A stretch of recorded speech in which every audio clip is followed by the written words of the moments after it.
Rock city AG சபை வழங்கும்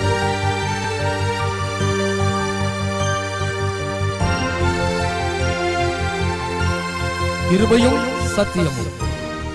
ஏசாயா 55:3. உங்கள் செவியை சாய்த்து என்னிடத்தில் வாருங்கள், கேளுங்கள், அப்பொழுது உங்கள் ஆத்துமா பிழைக்கும். தாவீதுக்கு அருளின நிச்சயமான கிருபைகளை உங்களுக்கு நித்திய உடன்படிக்கையாக ஏற்படுத்துவேன். ஆண்டவர் நம்மை அழைத்து சொல்லுகிறார், உங்களுக்கு தாவீதுக்கு கொடுத்த அந்த கிருபை உங்களுக்கு நான் உடன்படிக்கையாக ஏற்படுத்துவேன். தாவீதுக்கு அருளின நிச்சயமான கிருபைகளை. அப்போ நம்ம வாழ்க்கை அந்த கிருபையை அடிப்படையாக கொண்டு தான் வாழ்கிறோம். தேவ கிருபை, தேவனுடைய கிருபை, தாவீதுக்கு ஆண்டவர் கொடுத்த கிருபை. தாவீது மேலே கர்த்தர் கிருபை வைத்ததுனால ஸ்தோத்திரம். 3 முறை அபிஷேகம் பண்ணப்பட்டார். சகோதரர் மத்தியிலே, எப்ரோனிலே, சமஸ்த இஸ்ரவேலிலே அபிஷேகம் பண்ணப்பட்டார். கர்த்தருடைய இருதயத்துக்கு ஏற்றவனாய் அவர் இருந்தார். செய்கையில் புத்திமானாய் இருந்தார். இஸ்ரவேலர் எல்லாருக்கும் பிரியமான ஒரு இடத்திலே அவர் இருந்தார். தேவன் நமக்குள்ளே இருக்கும்போது இந்த குணங்கள் நமக்குள்ளே வரும். அவர் நமக்குள்ளே கிருபை கொடுக்கும்போது இந்த அனுபவங்கள் நமக்குள்ளே வரும். ஸ்தோத்திரம். எந்த ஒரு காரியத்தையும் கர்த்தரிடத்தில் விசாரித்து தான் செய்வார். நானா இதை பண்ணிட்டேன், சிக்கலில் மாட்டிட்டேன், வம்பில் மாட்டிட்டேன்னு வரமாட்டார். கர்த்தரிடத்தில் விசாரித்து தான் எதையும் செய்வார். ஸ்தோத்திரம். கர்த்தருடைய இருதயத்துக்கு எது பிடிக்குமோ, கர்த்தரை எது சந்தோஷப்படுத்துமோ அதை தான் அவர் செய்வார். நம்மில் நிறைய பேருக்கு தெரியும் கர்த்தரை எது சந்தோஷப்படுத்தும். தாவீதுக்கு கொடுத்த கிருபை என்னன்னா, கர்த்தர் எதில் சந்தோஷப்படுவாரோ அதுக்காக எதை வேணாலும் விட்டுருவார். இதுதாங்க கர்த்தருக்கு பிரியம் அப்படின்னா அதில் தான் முக்கியத்துவம் கொடுப்பார். இதுதான் தாவீது வாழ்க்கையில் உள்ள ஒரு விசேஷித்த தன்மை. கர்த்தரிடத்தில் விசாரித்து தான் செய்வார். மனிதர்கள் தடுத்த போதும் சீயோன் கோட்டையை பிடித்தார். நாளுக்கு நாள் வளர்ந்து கொண்டே இருப்பார். தினசரி வளர்ச்சியிலே கவனம் செலுத்துவார் தாவீது. தினசரி வளர்ச்சி, தினசரி வேத வாசிப்பு, தினசரி ஜபம், அனுதின கிருபை, அந்த தினசரி வளர்ச்சியில் கவனம் செலுத்தி தாவீது அந்த கிருபையை பெற்றதை, பெருக்கி கொண்டதை நாம் பார்க்கிறோம். தேவனுடைய உடன்படிக்கை பெட்டியின் மேல் அவ்வளவான ஆவல் அவருக்கு இருந்தது. அந்த தேவனுடைய உடன்படிக்கை பெட்டியை மீட்டு கொண்டு வந்தார். ஸ்தோத்திரம். கர்த்தருக்கு ஆலயம் கட்ட வேண்டும் என்ற ஒரு இதயத்தின் அடித்தளத்தில் அவருக்கு அந்த ஆர்வம் இருந்தது. ஆலயம் கட்டணும், அதில் உடன்படிக்கை பொருத்தனை பண்ணியிருந்தார். இப்படி தாவீது காணப்பட்டதை பார்க்கிறோம். இதனால் தாவீதினுடைய கீர்த்தி எங்கும் பிரசித்தமாயிற்று. ஆண்டவரே சொல்லிட்டார், தாவீதின் வம்சத்தில் அவன் சிங்காசனத்தில் இருக்கிறவங்க நிச்சயம் இருப்பாங்கன்னு இருக்கார். இன்னைக்கு வரைக்கும் அந்த தாவீதின் வம்சத்தில் தான் ராஜாக்கள் அங்கே ஆளுகை செய்கிறவர்கள் இருக்கிறார்கள். அந்த கிருபையை உனக்கு தருவேன்னு கர்த்தர் சொல்கிறான்னா எவ்வளோ பெரிய விஷயம். ஹல்லேலூயா. தாவீதுக்கு அருளின நிச்சயமான கிருபை. ஆண்டவர் சொல்லுகிறார், இந்த சவுலை விட்டு என்னுடைய கிருபை விலக்கினது போல இந்த தாவீதை விட்டு விலக்க மாட்டேன், கிருபையை விலக்க மாட்டேன். அதுக்கு தான் நிச்சயமான கிருபைன்னு அர்த்தம். இன்றைக்கு அந்த கிருபைனா என்னங்கிறதான் கொஞ்சம் ஆராய்ந்து பார்க்க போகிறோம்.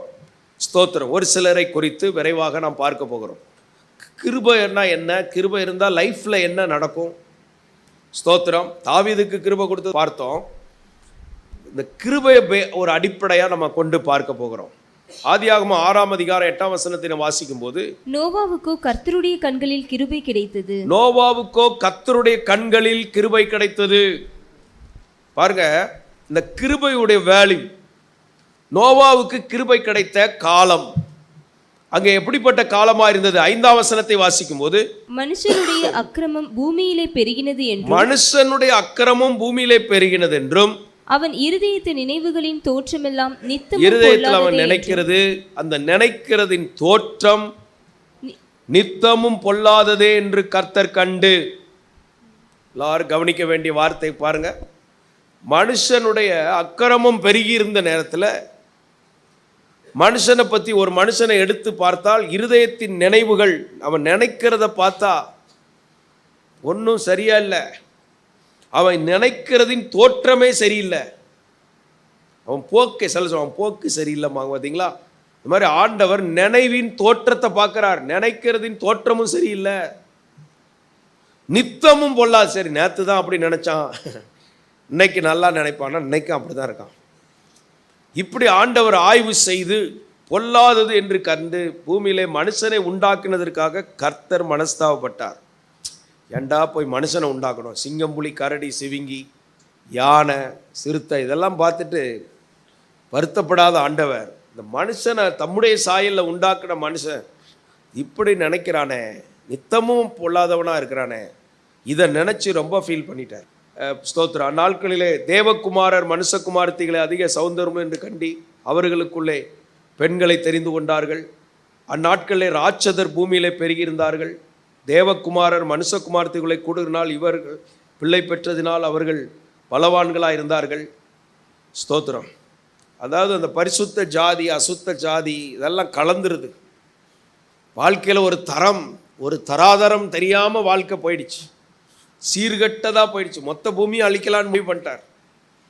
மொத்தத்தையும் அழிக்கிறதுக்கு முடிவு பண்ணுற அளவுக்கு அவருக்கு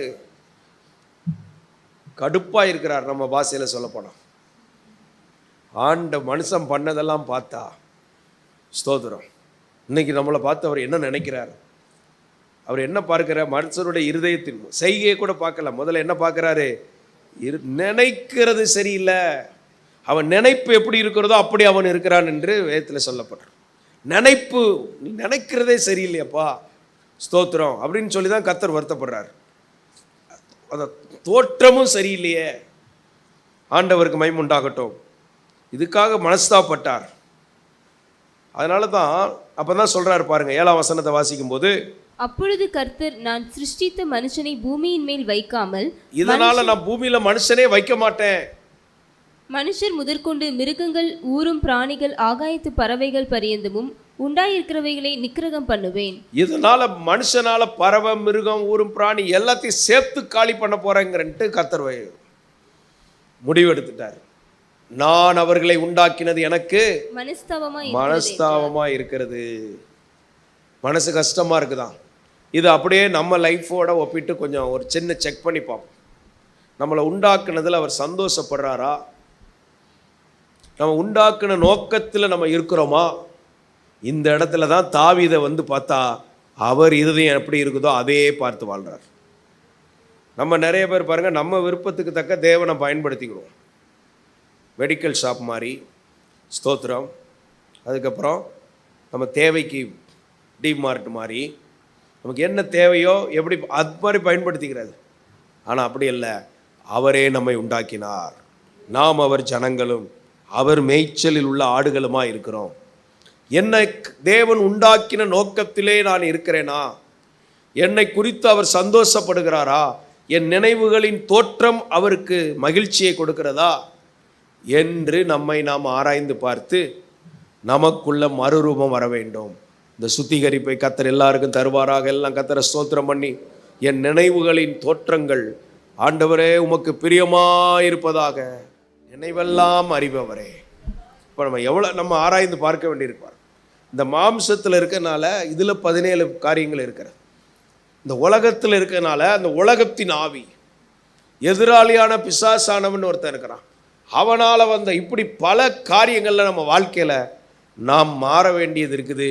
இதனால் இதை மாற்றுகிற இயேசு நமக்குள் இருக்கிறார். அவரோட சேர்ந்து நாம் வாழும்போது நம்முடைய வாழ்க்கையிலே கர்த்தர் மாற்றங்களை கொடுக்கிறார். அல்லேலூயா. இப்போ நோவாவுக்கு அடுத்த வசனம் வருது, வாசிங்க 9ஆம் வசனத்துல. நோவாவின் வம்ச வரலாறு. நோவா தன் காலத்தில் இருந்தவர்களுக்குள்ளே நீதிமானும் உத்தமமாயிருந்தான். ஸ்தோத்திரம். கர்த்தருக்கு மனஸ்தாபமா இருந்தது, நோவாவுக்கோ கர்த்தருடைய கண்களில் கிருபை கிடைத்தது. கிருபையுடைய வேல்யூ தான் நம்ம முதலாவது பார்க்கிறோம். இப்படி மனுஷங்களால் அவர் வருத்தப்பட்டு இருக்கும்போது நோவாவை நினைச்சு அவருக்கு ஒரு சந்தோஷம் வந்தது. நோவாவுக்கு மட்டும் ஒரு கிருபை கிடைக்குது. அப்போ கிருபைனா என்ன? பூமியே அழிக்க நினைச்சாலும் ஒருத்தனை உயிரோட வைக்க நினைக்கிறார் பார்த்தீங்களா, அதான் கிருபை. ஹல்லேலூயா. உங்களை உயிரோட வைக்க நினைக்கிறார், அதான் கிருபை. நீங்கள் உபயோகமாக இருப்பீங்கன்னு நினைக்கிறார். ஆண்டவருக்கு மகிமை உண்டாகட்டும். சீசன் பேர்டு மாதிரி வந்துட்டு போயிடக்கூடாது. ஸ்தோத்திரம். இந்த வேடந்தாங்கல் அங்கெல்லாம் பாருங்கள், எல்லாம் பறவைகளின் சரணாலயம் இருக்குது பார்த்தீங்களா, அதில் ஆஸ்திரேலியா பேர்ட்ஸ் எல்லாம் அப்படி வந்துட்டு அது இனப்பெருக்கம் செஞ்சுட்டு போயிடும். அதே மாதிரி சபைனா ஏதோ ஒரு சீசனில் ஆசீர்வாதத்தை வாங்கிட்டு போயிடக்கூடாது. கர்த்தருடைய வீட்டிலே நீடித்த நாட்களாய் நிலைத்திருப்பேன். நம்ம நிலைத்திருக்கும் இடம் தேவ சபை. கர்த்தருடைய ஆலயத்தில் அவருடைய கிருபையை சிந்தித்து கொண்டு இருக்கிறோம். இங்கே உட்காந்து எதை சிந்திக்கணும்? கர்த்தர் எவ்வளோ, நம்ம சுண்டக்காய் பிரச்சனையை பெருசாக பூத கண்ணாடி வச்சு பார்த்துட்டு இருக்கக்கூடாது. அது ஒன்றும் பெரிய, தேவன் எவ்வளோ பெரியவர் நினச்சிங்கன்னா உங்கள் பிரச்சனை காணாமல் போயிடும். பிரச்சனையே நினச்சிக்கிட்டு இருங்க, பூ பூ பூ பூன்னு பலூன் மாதிரி ஊதிக்கிட்டே இருப்பீங்க. அதை பூ பூ பூன்னு பெருசாகிட்டே இருக்கும்.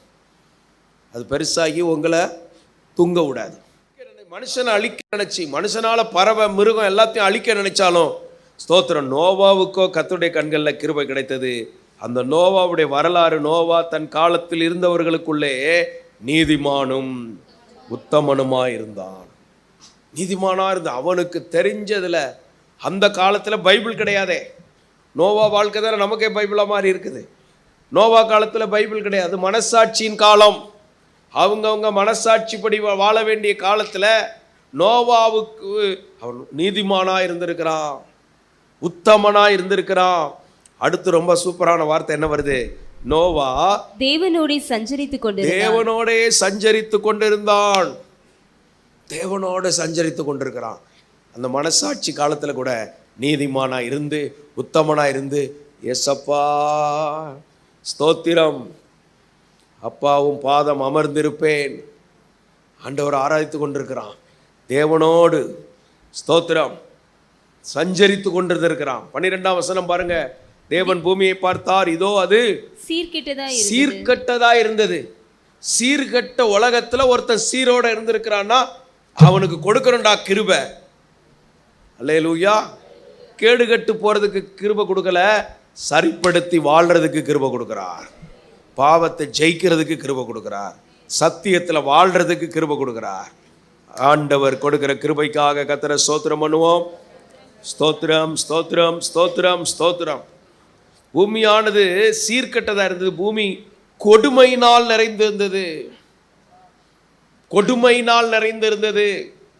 தேவன் பூமியை பார்த்தார், அது சீர்கெட்டதா இருந்தது. மாம்சமான யாவரும் பூமியின் மேல் தங்கள் வழியை கெடுத்து கொண்டிருந்தார்கள். ஸ்தோத்திரம். ஆண்டவர் சொல்லிட்டார், எல்லாம் முடிவு வந்துருச்சுப்பா. கொப்பேர் மரத்தை எடுத்துக்க, ஒரு பேழையை உண்டு பண்ணு, நீளம் அகலம் ஜன்னல் கதவு எல்லாத்தையும் சொல்லிட்டார். எத்தனை தட்டு எல்லாம் சொல்லி ரெடி பண்ணிட்டார். நோவா அப்படியே செய்தார். ஊரெல்லாம் வேடிக்கை பார்த்தது. ஆனால் கர்த்தர் சொன்னபடி காரியம் நடந்தது. இன்னைக்கு இதே போல தான் சபையை கர்த்தர் வைத்திருக்கிறார். அன்னைக்கு கொப்பேர் மர பேழை, இன்னைக்கு இயேசு ரத்தத்தினால் சம்பாதிக்கப்பட்ட சபை, சிலுவை மரணத்தில் அவர் நமக்கு ஏற்படுத்தின சபை. சபைக்குள்ளே வந்தவர்கள் பாதுகாக்கப்படுவார்கள்.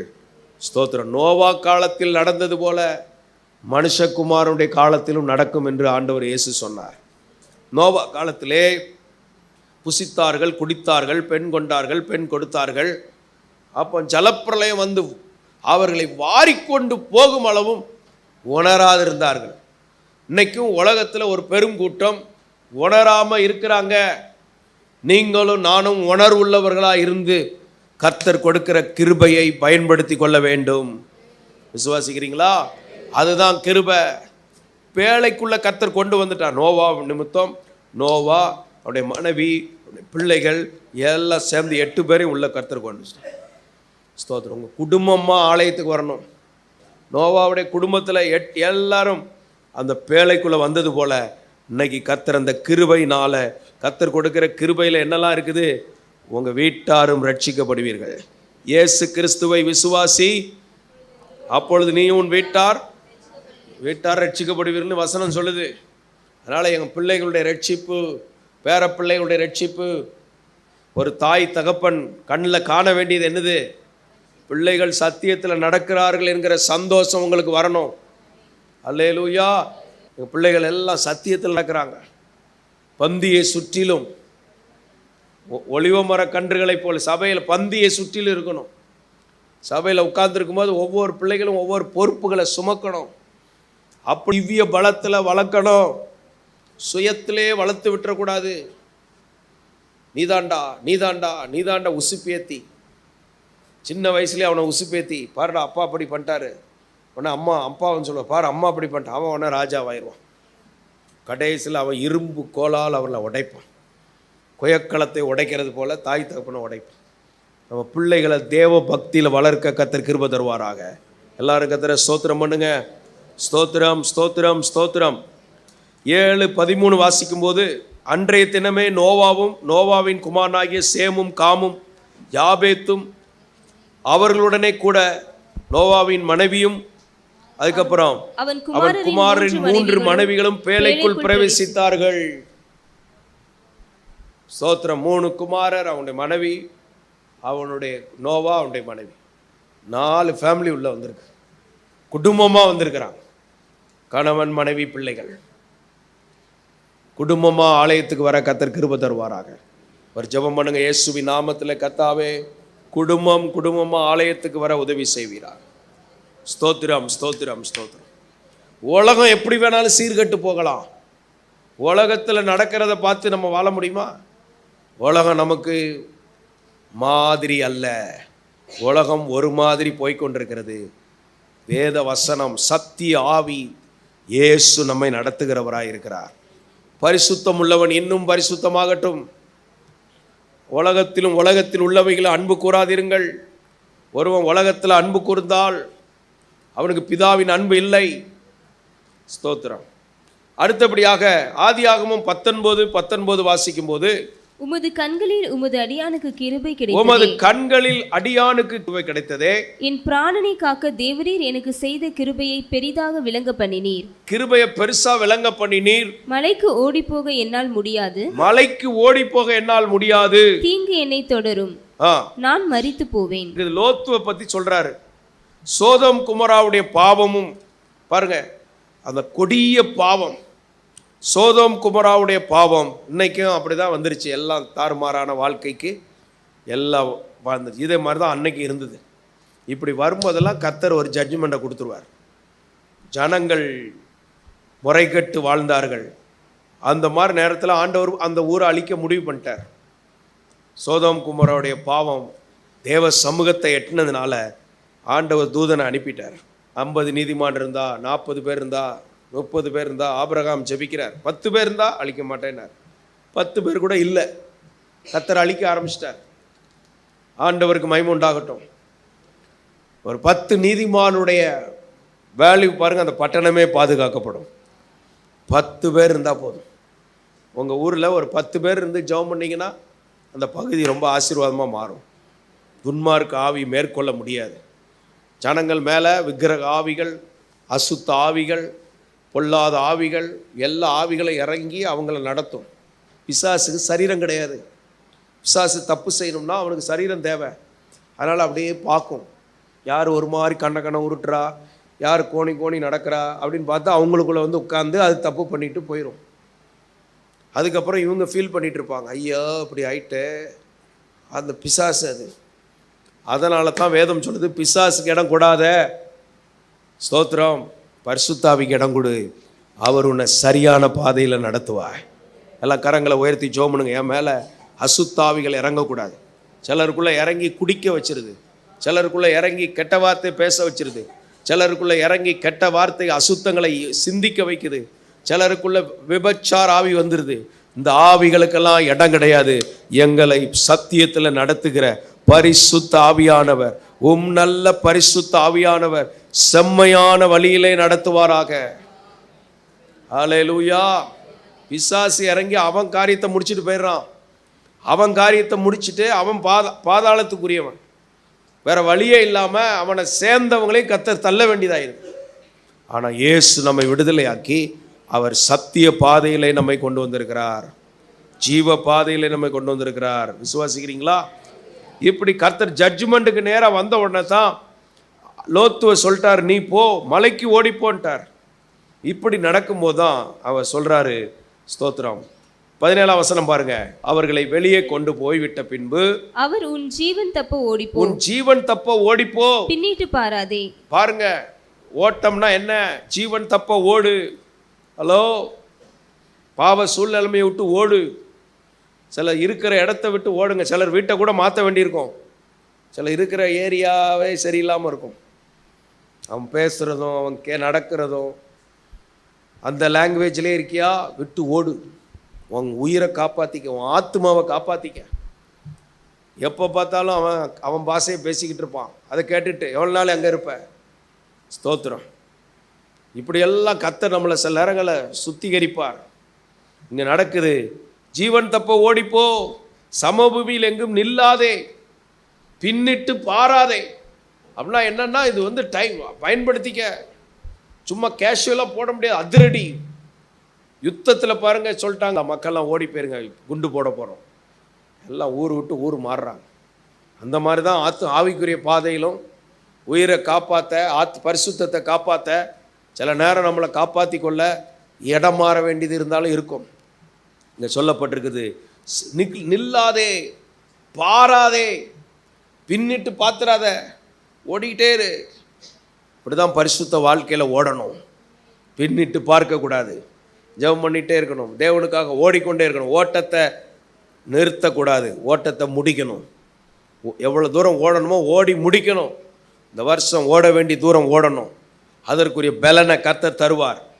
ஏதாவது 2 பிரச்சனையை மனசில் வச்சுக்கிட்டு அதை மைண்டில் வச்சு ஆஃப் ஆகிடக்கூடாது. ஓடுறதுக்கு கர்த்தர் பலன் கொடுக்குறார். அல்லேலூயா, ஸ்தோத்திரம். அடுத்தது, அதற்கு லோத்து, அப்படியல்ல ஆண்டவரே, உமது கண்களில் உமது அடியானுக்கு கிருபை கிடைத்ததே. ஆண்டவர் சொல்றார், நீ மலைக்கு ஓடி போகிறார். ஒரு மலையை காண்பிக்கிறார். மலைக்கு வந்தால் தான் உனக்கு தப்ப முடியும். இப்போ கல்வாரி மலை இருக்குது, அங்கே தான் இயேசு பலியானார். நம்ம அடைக்கலம் கிடைக்கணும்னா கல்வாரியில் எனக்காக இயேசு மரித்தார். அங்கே நீ விடுதலை அடையணும். மறுரூப மலைக்கு இயேசு போனார். வாழ்க்கை மறுரூபமாகணும். ஸ்தோத்திரம்.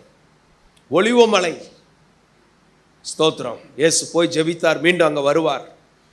அந்த வருகை குறித்த எதிர்பார்ப்பு இருக்கணும். மலைக்கு ஓடி போக என்னால் முடியாது, நான் அப்படியே அட்ஜஸ்ட் பண்ணிக்கிறேன். கர்த்தர் உங்களுக்கு ஒரு பொறுப்பை சபையில் கொடுத்தா அதை சுமக்கணும். அதெல்லாம் என்னால் முடியாது, நான் இப்படியே இருந்துடுறேன். 2ஆம் தர 3ஆம் தர வாழ்க்கையல்ல. கர்த்தர் உனக்கு என்ன சொன்னாரோ அதை செய்யணும். ஆனால் அடுத்து சொல்லப்பட்டிருக்கோம், உமது கண்களில் உமது அடியானுக்கு கிருபை கிடைத்ததே. என் பிராணனை காக்க தேவரீர் எனக்கு செய்த கிருபையை பெரிதாக விளங்க பண்ணினீர். மலைக்கு ஓடி போக என்னால் முடியாது. ஓடி போக என்னால் ஆண்டவர் கிருபை கொடுத்திருக்கிறார். என்ன கிருபை லோத்துக்கு கொடுத்தார்?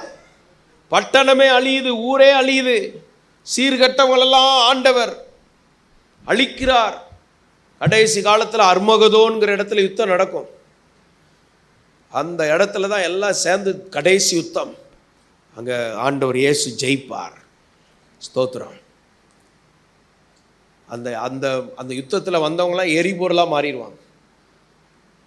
கடைசி காலத்தில் இதெல்லாம் நடக்க போகிறது. இந்த பாருங்க, தேசங்களெல்லாம் யுத்தத்துக்கு ரெடி ஆகிட்டு இருக்காங்க. கடைசி காலத்தில் யுத்தங்களையும் யுத்தங்களின் செய்தி, யுத்தங்கள்னா இஸ்ரவேலில் நடக்கும், யுத்தங்களின் செய்திகள்னால் சுற்றி உள்ள தேசங்களில் உள்ள செய்திகள், இதெல்லாம் நடக்கும். பூமி அதிர்ச்சி உண்டாகும். ஜனத்துக்கு விரோதமாக ஜனம், தேசத்திற்கு விரோதமாக தேசம் வரும். இதெல்லாம் கடைசி கால அடையாளம். சீக்கிரம் வரப்போகிறேன், நீங்கள் இதை புரிஞ்சுக்கிடுங்க அப்படின்னு சபைக்கு ஒரு வார்னிங்கை கர்த்தர் கொடுத்துருக்கிறார். ஆனால் அந்த நேரத்தில் எனக்கு கிருபை கிடைத்ததே. அப்போ கிருபை கிடைக்கிறதுனா என்ன? எல்லாரும் அழிஞ்சு போகக்கூடிய நேரத்தில் ஒருத்தனை காப்பாற்றுறாரு, அதுக்கு பேர் தான் கிருபை. அந்த கிருபையை தான் கர்த்தர் சொல்கிறாரு, தாவீதுக்கு அருளின நிச்சயமான கிருபைகளை உங்களுக்கு நான் ஸ்தோத்திரம் உடன்படிக்கையாக ஏற்படுத்துகிறேன். கிருபை கொடுத்தா அந்த கிருபையை பயன்படுத்தணுமா வேண்டாமா? இவர் என்ன பேசுகிறாரு பாருங்க, மலைக்கு ஓடி போக என்னால் முடியாது. இன்னைக்கு நம்ம என்ன சாக்கு போக சொல்கிறோம்? அதிகாலை ஜபத்துக்கு வர என்னால் முடியாது, பகல் ஜபத்திற்கு வர என்னால் முடியாது. லோத்தின் ஆவிகளுக்கு கர்த்தர் நம்ம விலக்கி, ஆண்டவர் உன் மேலே கிருபை வச்சுருக்கார, அந்த கிருபையை முழுசாக பயன்படுத்தணுமே தவிர எனக்கு அது முடியாது, எனக்கு இது முடியாது. ஸ்தோத்திரம். இதெல்லாம் கர்த்தர் கிருபையை கொடுத்ததுன்னா அதை எப்படி பயன்படுத்தணும்? அப்படியே என் மேலே கிருபை கொடுத்தி மலைக்கு நான் போவேன் ஆண்டவன். ஸ்தோத்திரம்.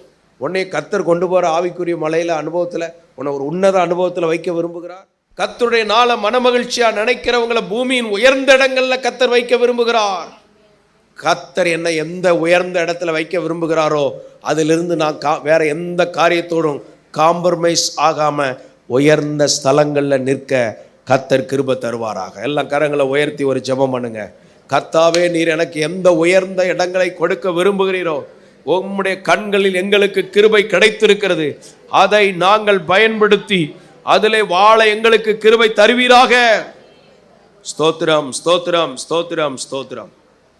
நெகட்டிவாவே பேசுறது.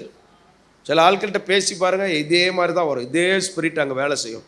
லோத்தின் ஆவி அங்கே சொல்லப்பட்டிருக்குது. மலைக்கு ஓடி போக என்னால் முடியாது. சரி, நடந்து போ சொல்கிறான். தீங்கு என்னை தொடரும். எடுத்த உடனே நல்லதே வரலப்பா, தீங்கு தொடருமா? கர்த்தர் சொல்லி உனக்கு தீங்கு தொடருமா?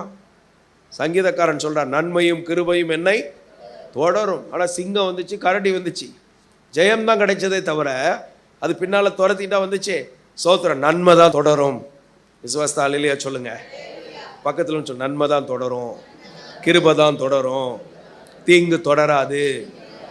அல்லேலூயா. எப்போ பார்த்தாலும் தீங்கு தொடரும், தீங்கு தொடரும், தீங்கு தொடரும். வாயை திறந்தாலே ஸ்தோத்திரம். அதான் அந்த நினைப்பு, இருதயத்தின் நினைப்பு தோற்றமெல்லாம் பொல்லாததா இருக்குன்னு கர்த்தர் பார்த்திருக்கிறார். தீங்கு தொடரும், நான் மரித்து போவேன். அடுத்த வார்த்தை பாருங்க, வாயில வர்ற வார்த்தை என்னது? நான் மரித்து போவேன். ஸ்தோத்திரம். விசுவாசத்தினால் நீதிமான் பிழைப்பான். நீ பிழைப்பாய். நான் பிழைப்பேன். நான் தேவனை விசுவாசிக்கிறேன். அடுத்து அவன் சொல்றான் பாருங்க, அதோ அந்த ஊர் இருக்கிறதே, நான் அதற்கு ஓடி போகத்தக்கதாய் அது கிட்ட இருக்கிறது. கண்ணிலே பார்க்கிறார். ஏற்கனவே லோத்துனால என்னது, கண்ணுக்கு பச்சையா தெரிஞ்சதெல்லாம் அவன் ஆரம்பமும் அப்படிதான் இருக்குது. அன்னைக்கும் அப்படிதான், கர்த்தருடைய நடத்தல போகல. இது எனக்கு கண்ணுக்கு பச்சையா இருக்கு, இந்த ஊருக்கு போற. கர்த்தருடைய தோட்டம் போல இருக்குது. பிசாசு கர்த்தருடைய தோட்டம் போல காமிப்பான். கர்த்தர் கர்த்தருடைய தோட்டத்திலே நம்மை வைப்பார். அல்லேலூயா. தோட்டம் போல ஒரு மாய தோற்றத்தில் நீ மாயையில வாழ்ந்து கொண்டு இருக்க வேண்டாம். கர்த்தர் உன்னை நெஜத்துக்குள்ள கொண்டு வர விரும்புகிறார். இங்க சொல்லப்பட்டிருக்குது, இது ரொம்ப பக்கத்துல இருக்குது.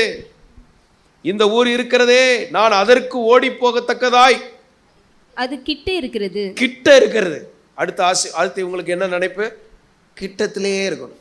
சில ஆட்கள் இப்படி தான், நல்ல சபையை விட்டுட்டு பக்கத்திலே எங்கேயாவது போய் லாக் ஆகி உட்கார்ந்துட்டு இருக்கோம். ஏதோ எவ்வளோ தூரமாக இருந்தாலும் கர்த்தரை தேடி வரணும். Praise the Lord. தூரத்தை பார்க்கக்கூடாது, தூரம்லாம் பார்க்கக்கூடாது. எவ்வளோ தூரத்துலேருந்துலாம் நம்மளை மாற்றி கொண்டு வந்திருக்கிறார் கர்த்தர். தேவனை விட்டு தூரம் போயிருந்தோம், கிட்ட இருக்கிற மாதிரி கர்த்தர் எங்கே அனுப்புனாலும் நம்ம போகணும். ஆண்டவருக்கு மகிமை உண்டாகட்டும். ரொம்ப கிட்டத்தில் இருக்குது. அடுத்தது சின்னதுமாய் இருக்கிறது. சின்னதாக இருக்குது, ரொம்ப பெரிய பொறுப்புலாம் வேண்டாம். அடுத்து எனக்கு இந்த வருஷம் என்ன பொறுப்பு வேணும்? ஆண்டவருக்கு ரூல்ஸ் போடுறது. ஆண்டவரே கிட்ட இருக்கணும், சின்னதாக இருக்கணும். சபையில் பொறுப்புலாம் எடுப்பேன், ஆனால் சின்ன பொறுப்பாக இருக்கணும்.